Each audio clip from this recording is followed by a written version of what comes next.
people who grew up with strict parents, what was their most unreasonable rule?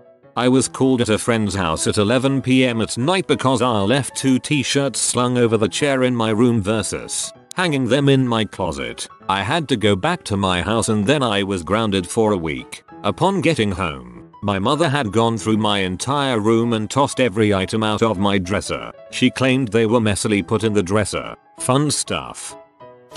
My mom was very strict about the ratings of movies and video games. One year for Christmas a relative gave me a copy of Star Wars: Shadows of the Empire for the Nintendo 64. It was a T14 rated game and I wouldn't be turning 13 for another 4 weeks. My mom had my dad drive me to Toys R Us to return the game. We walked into the store and over to the games and he had me pick out an E for everyone rated game. We proceeded to check out and as we went to the car he handed me not only the new game but the game we were supposed to have returned to buy it as well and told me not to let her catch me playing it.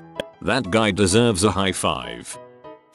Not my parents but I had a friend who got it pretty bad. If you want to play for 1 hour, you have to also practice piano for 1 hour. These and other such rules were posted on his bedroom door. I wasn't allowed to say I died on Mario. I lost one of my chances to succeed.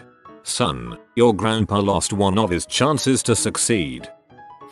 I had a friend who wasn't allowed to say the word stupid and tried to report me to the teacher when I said it. A teacher yelled at me and then told me it was okay in private and not to say it around that one kid. Nice guy, though, just had a helicopter mom.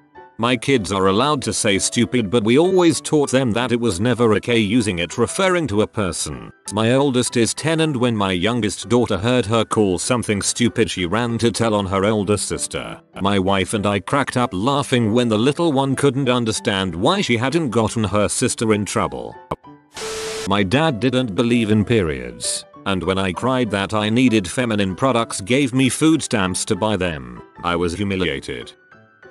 My parents were pretty slack on everything except one thing. No video games console ever, and no online games on the computer because that's how you get virus and make the computer run slow. So I was playing my morpg when they were sleeping, in a hidden file, in a file, in another file, in another file and I was changing the appearance of every file icon.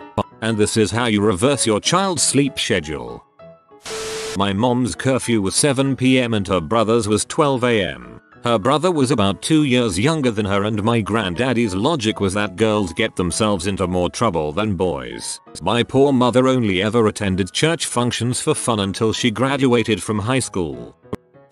My stepmom decided that I was using too much shampoo. She would get a little medicine cup before my shower and pour the designated amount into it. It wasn't ever enough because I had hair down to my butt. I also wasn't allowed to use conditioner. Screw her. I wasn't allowed to cross any streets until middle school. Thus, my best friends were the ones who lived on the same block as me. When I was in 5th grade I wrote some stuff in my diary about masturbating, and like a month later, my mom went through all my stuff. She would randomly go in my room, tear it apart, I'd always get in trouble for something, and then I'd have to clean up the mess and be grounded for whatever amount she felt like that day. So anyway, she found that diary entry. She picks me up from school and won't talk to me. I get home, my door was removed from my room, that diary entry was taped on the wall, and I was threatened with a belt if I didn't answer all her invasive questions. Fricked up. Way to give a kid a complex about their sexuality. Mom hits me with kitchen utensils and yells that I am not allowed to put my hands up to defend myself from her strikes. I am not allowed to do the following: use the washing machine, wash the dishes, pull the weeds, vacuum outside of my room. I must ask to use the vacuum. I can't cook a meal. I can't have the remote. I get instructed on how to use the microwave that I've been using for years, and if I ask where we are going I get told out and I have to dress in jeans, a shirt and running shoes no matter how hot because he doesn't like shorts, and no jacket no matter how cold. We could not listen to music with guitars in it. I will never forget the day my brother was listening to Sabbath Bloody Sabbath and my father took the radio and threw it through the window. Spent my childhood listening to Richard Marx and Michael Bolton. Thanks Dad. Currently on holiday in Japan. Have to message every hour to update them on what I am doing. create a script that sends the same 5 messages in a random order every hour. For every minute I was late coming in from curfew, I got grounded a week. I once spent 10 weeks grounded due to a sobriety checkpoint. Whoa, for me it was every minute late as a minute earlier the next day. Mine is logical, yours is insane. We couldn't go sledding during the winter, or any other season, obviously, because my mom was a neat freak and didn't want snow slogged into the garage. So, no snow playing of any kind, really. Never built a snowman. Did go sledding when I was an adult. It's pretty great. All of our clothes in our closet had to be arranged by color, descending in order by shade. So, for example, midnight blue at one end of the blue section, and tar heel blue at the other. There was a system in place for colors, too, so if the yellows were by the purples, for example, there'd be heck to pay. No shoes on in the house under any circumstances. Was super uncomfortable when my brother's friend, who had prosthetic legs and always had shoes on, came over and didn't take his shoes off. Mum got really mad and confronted him. No Legos or puzzles allowed, as they make messes and look like disorder. I freaking love puzzles as an adult. One of my favorite hobbies. 30 minutes of internet time a day and 99% of the time, that was supervised, as in mom looking over my shoulder and commenting on conversations. We had WebV, RIP, and when they weren't home, they would literally lock the keyboard in a toolbox. My sis and I could never have friends stay over because the house is a mess. No amount of cleaning satisfied mom, because the real reason was she wanted to be able to fight with my dad at will. I had to write essays on TV shows that I wanted to watch, in order to have them unblocked by the parental controls. I remember writing a riveting piece on the educational and cultural benefit of Disney's That's So Raven. Also, I wasn't allowed to watch PG-13 movies, even after turning 13. Wasn't allowed to rest my head on my hand with my elbow on any table while there was also food on that table. If my parents found out I was going too fast in my car, small town, so other parents would snitch on me pretty regularly for going 10 over. I had to pay my parents speeding tickets. Also, they would make me pay for the whole family's phone bill if I texted a boy. By the time I moved out at 17, I had given them well over $1,000 in punishment money earned at the Sonic drive-in. I was not allowed to talk to boys. One Christmas Eve day, I was doing last-minute shopping in the downtown of our little town. I ran into 2 male friends from my German class and we talked for several minutes and wished each other a Merry Christmas. Oh, I was 15 at the time. My older sister drove by and saw me, told my parents I was hanging out with boys. When I walked in the house both my parents were waiting and the yelling began. Some Christmas Eve. Sneak. Indian parents. I could stay at a sleepover until 2 AM, but couldn't actually sleep at that person's house. I was from a large family and discipline was very strict. If myself or one of my siblings broke one of the major rules, my parents would hold a truth session. All the children would be brought to my dad's study where the guilty party would be given an opportunity to confess. If nobody came forward, we would be hit in turn in order of ascending age. The eldest 4 were hit with a sewer rod while, in deference to their age, the youngest ones would get a whack of a bamboo stick. A sewer rod is basically a 4-foot long flexible rubber rod, around an inch thick and with a metal cap. It would leave the most remarkable welts. Horrendous things really. Anyway, this would continue until someone admitted their guilt. At that point they would receive the blows that everyone else had received to that point. So that was awful. I fully acknowledge that. I'm under no illusions. However, that wasn't the actual unreasonableness. No, the unreasonable part was that the person who caused the truth session didn't always receive the accrued punishment owed for having their siblings beaten. Sometimes they could just be let go, making their siblings hate them for causing pain to them. There'd be no explanation. The study door would be opened and we'd all be told to leave. That meant you could be rewarded for holding out and avoiding the punishment you'd definitely get if you admitted it at the beginning. My parents now tell fun stories about how when I was a child and I'd done something wrong, I'd always begin with, "Let me tell you my story." Haha, they chortle at my childish phrasing while I recall the terror that such an approach was meant to stave off. Have a friend who isn't allowed to go out if he's already had too much fun this weekend. That's the only reason. They think he'll become corrupted if he has too much fun and that he won't know how to work. He's in college. Females of the family must cook and clean on holidays while males watch TV. Must bus males' plates every night. No visiting friends' houses, no friends over at our house all the way through high school. Hair cannot be cut at or above shoulder. 7 PM bedtime. Not curfew. Bedtime. Through junior high. Strictly enforced. Needless to say, I rebelled strong and hard. I was not allowed to watch Pokemon because it taught evolution. My brother couldn't watch it because Pokemon equals pocket monsters, which is a sneaky word for demons. There were a lot, but the most ridiculous one to me was they didn't want me volunteering during high school. I was visiting the elderly and they said it was too dangerous to be around strangers like that and the time was taking away from my studies. Most extracurriculars I wanted to do they had a huge problem with, but it didn't hit me how absurd it was until it was about senior citizens. The ironic thing is those things look great on college applications. I wasn't allowed to shrug or say I don't know if anything tech related went wrong. It was assumed that I broke it on purpose, even if the only reason anyone knew it was broken is because I was trying to fix it. Birthday parties were a no-go. Christmas was a no-go. Any party whatsoever was a no-go.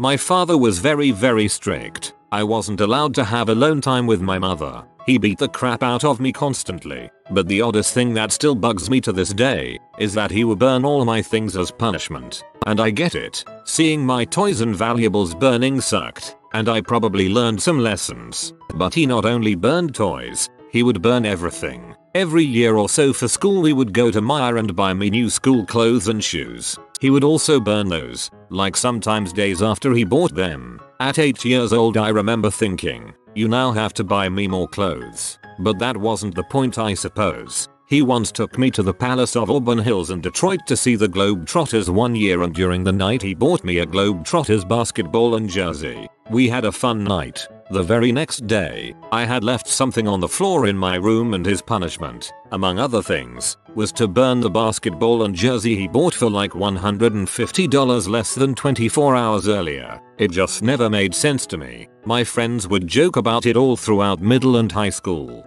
Seriously, one of the psychopathic answers on here. Sorry you had to live with that. This blew my mind.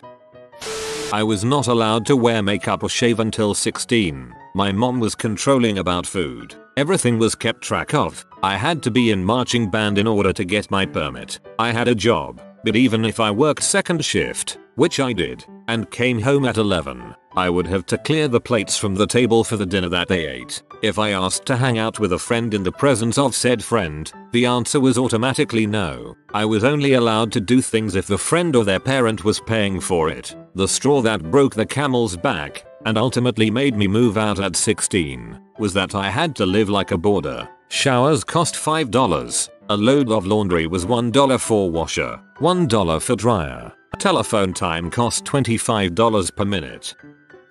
No trends or passing fads. Pokemon, banned. Barbies, banned. Beanie Babies, banned. PlayStation Gamma Boys, banned. Anything particularly fashionable or popular regardless of actual merit was met with derision, and we'd be mocked for even suggesting interest. We were achingly frumpy kids with interests and cultural references, or lack thereof, that isolated us from our peers, and they wondered why each of us were bullied. Pretty sure the verdict is in on Barbie and PlayStation. They aren't fads. My parents were slack. My best friend's parents were so strict, she would escape to my house for freedom. 12th grade, prom. Her parents allowed her to go to prom but said she wasn't allowed to dance. We all went to prom, had fun dancing, until she saw her parents standing at the back watching. She then moved out for university. After her first year, she came home to work for the summer. She had been on her own for a year and supporting herself, and her parents gave her a 9 PM curfew. She spent a lot of time at my house that summer. She was married by the next summer and didn't have to deal with it. Individuality was almost a cardinal sin in my parents' house. You wear what they like. You eat what they like. You do what they like. You do not under any circumstances act like a human being with hopes, dreams, and opinions. No dating till marriage.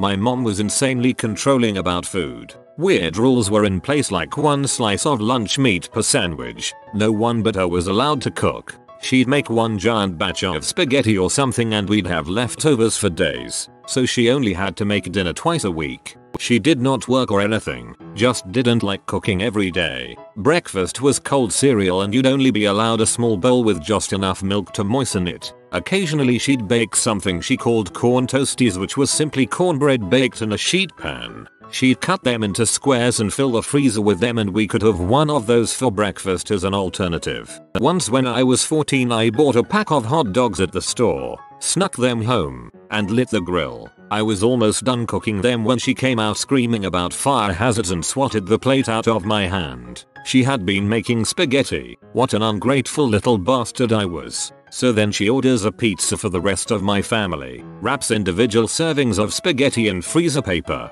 and puts them away. She tells me that I will be eating nothing else until it's all gone. Took about 2 months to choke it all down. Went without eating a lot of days. I was also grounded for over a year, but I sure learned a lot about consequences. Oh god, I wasn't allowed to go out, like ever. If I was gonna hang out with someone, it had to be on the weekend, planned at least a week ahead, and my parents had to meet their parents and drive me there. They would come get me before the sun went down. Not a rule, but if I got up to go to the bathroom in the middle of the night or was reading because I couldn't sleep, my mom would come screaming up the stairs, "Why are you up?" and sometimes hit me. I wasn't allowed to close the door in my room. There's more, but that's what I can think of right now. Mostly my mother would just yell about everything. My parents actually removed the door from my room when I was like 16. I got it back when I started sleeping naked. Not my parents, but my high school friend had very strict parents. This was shortly after 9/11 and the anthrax scare. It was Halloween evening and a group of us were supposed to head out and light fireworks around the neighborhood. Well, my friend wasn't allowed to come out that night because his mom was worried about terrorists bombing our city with anthrax. We live in Canada. No TV or rock music. Both were of the devil. I did watch some TV when at a friend's house and I mostly listened to the music I liked, but I did miss out on some TV series that my friends talked about. I feel you on all of this. We only had a TV because a friend was moving away and wanted to give away their TV, but it was barely used, and non-gospel music was universally banned.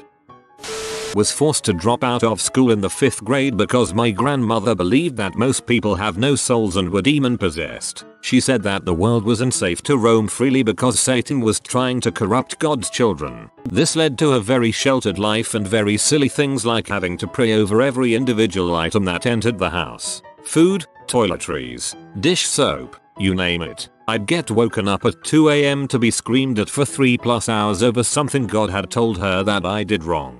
So yeah, I guess the most unreasonable rule I grew up with was not being allowed to leave the house. You can't have privacy, literally quoted from my dad. My dad used to threaten me by saying he would take my room's door off if I kept closing it. I didn't know that was possible until he eventually did.